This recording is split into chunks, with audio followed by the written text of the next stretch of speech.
For the last couple of years, the idea that government can print and spend limitlessly without any real repercussions on the economy has become one of the dominant topics to discuss and debate in economics. And the idea that government can print and spend limitlessly was brought forth to the general public and popularized by Stephanie Kelton, a heterodox economist who coined this idea, modern monetary theory, or MMT for its abbreviation. It is important to state from the outset that Stephanie Kelton did not invent this concept. She is only its leading proponent in the most recent times.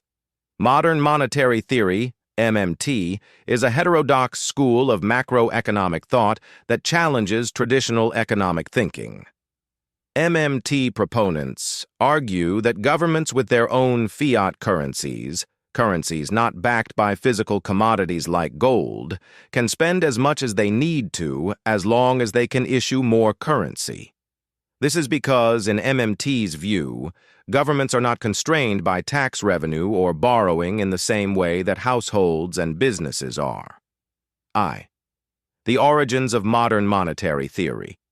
The concept of modern monetary theory was first developed by German economist Georg Friedrich Knapp, who published in 1905 a book titled The State Theory of Money.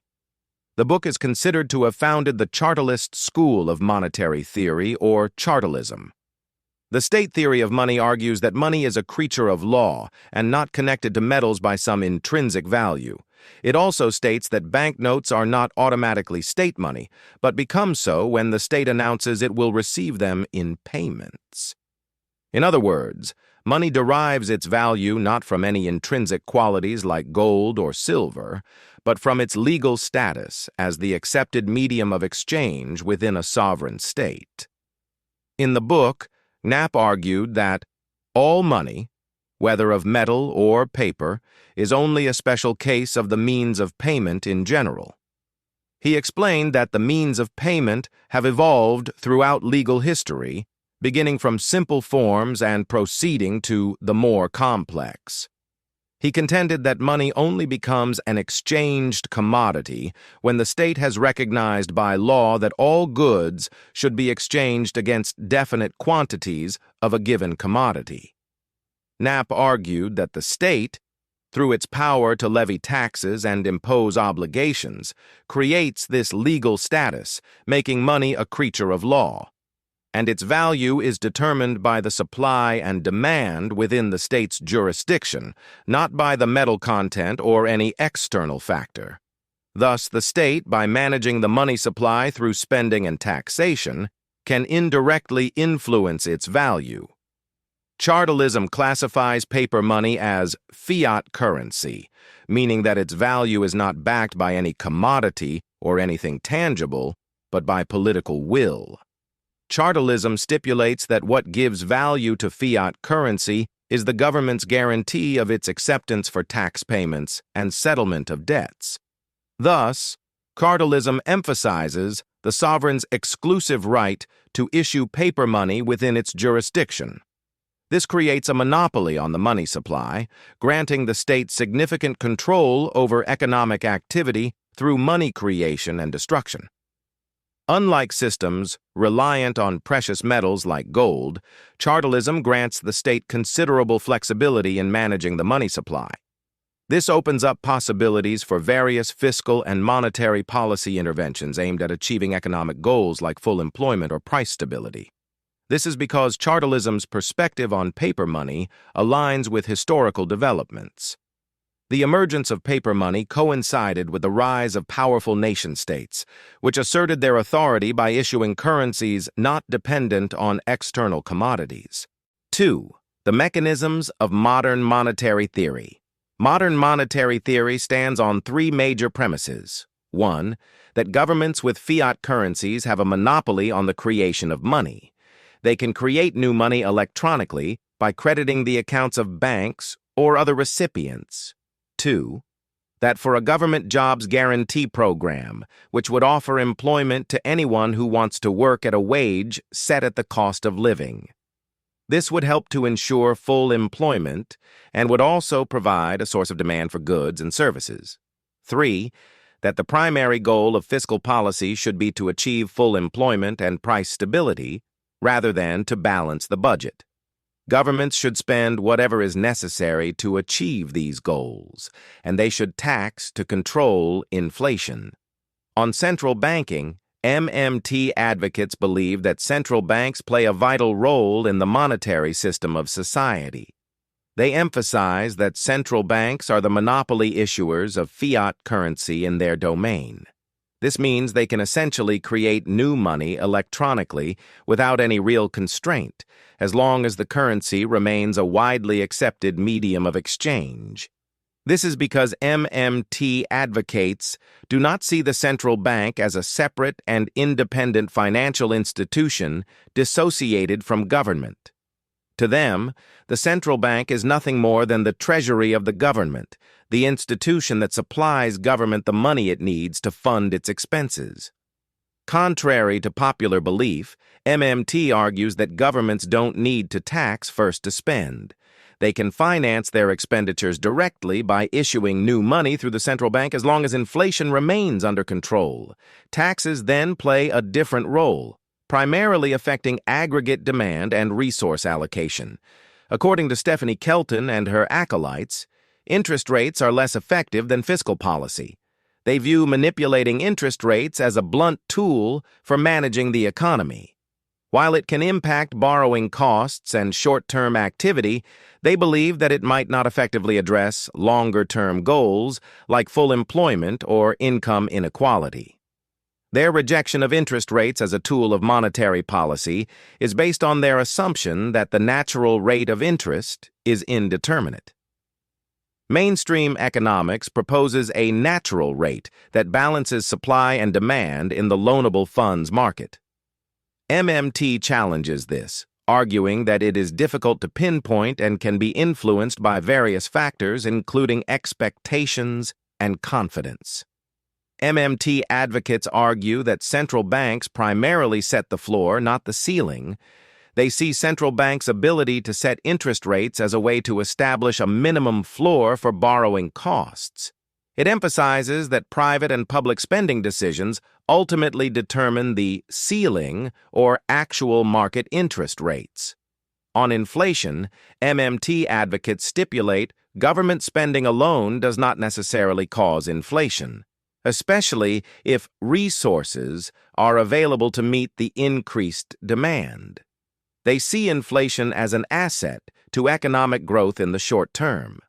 They believe that a modest rise in inflation can encourage borrowing and spending, a temporary economic stimulant, which could be used in periods of recession or deflation.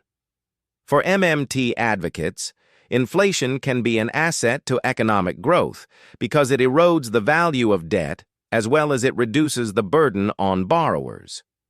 When prices rise due to inflation, the purchasing power of money decreases. This means the real value of fixed-rate debts like government bonds also declines. On fiscal policy, one of the key principles of modern monetary theory is full employment and price stability. MMT prioritizes achieving full employment and maintaining price stability as the primary goals of fiscal policy. They argue that government spending should be used to create jobs and stimulate aggregate demand, while taxation should be used to manage inflation. Government spending is perhaps the most important tool that MMT advocates believe can single-handedly spur economic growth. In fact, MMT advocates view government spending, not taxation, as the primary driver of aggregate demand and economic activity. They believe that governments can spend without having to raise taxes or borrow money, as they can simply create new money to finance their spending. Furthermore, MMT proponents argue that government debt is not a binding constraint for sovereign currency issuers, as they can always create new money to service their debts. However, they acknowledge that excessive debt can lead to inflation if not managed properly. And lastly, Modern monetary theory sees taxes as a tool for managing inflation, not for funding spending.